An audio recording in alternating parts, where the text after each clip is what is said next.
香港作為唯一一個城市擁有五間100強大學嘅地方咧，就好受留學生嘅歡迎。咁所以喺呢段時間咧，我哋多咗好多海外嘅學生或者非本地嘅學生嚟香港。咁大家都睇到，咦？學生需要宿舍，咁即係學生嘅住宿係一個好大嘅市場。咁我哋見到喺個市場上咧，有一啲知名嘅集團，例如華潤集團啦，或者係京東集團咧，都有買咗啲酒店，改造咗學生宿舍。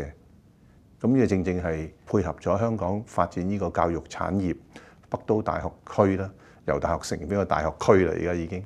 咁預計嚟香港讀書嘅非本地學生咧，係會越嚟越多嘅。咁我哋除咗自己之外咧，亦都會屋企人落嚟探佢啦，有啲可能落埋嚟陪佢一齊讀書啦。所以其實喺現時8間大學附近嘅私人住宅咧，都交投比較暢旺。如果睇返政府差餉物估價署租金嘅數字咧，其實個升幅咧係大過樓價嘅升幅嘅。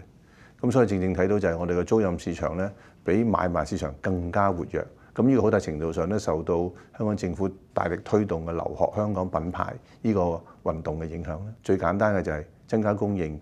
喺政府政策方面嚟講咧，拆牆鬆綁，令到多啲例如城中學社嘅計劃啦，多一啲咁嘅學生宿舍嘅供應，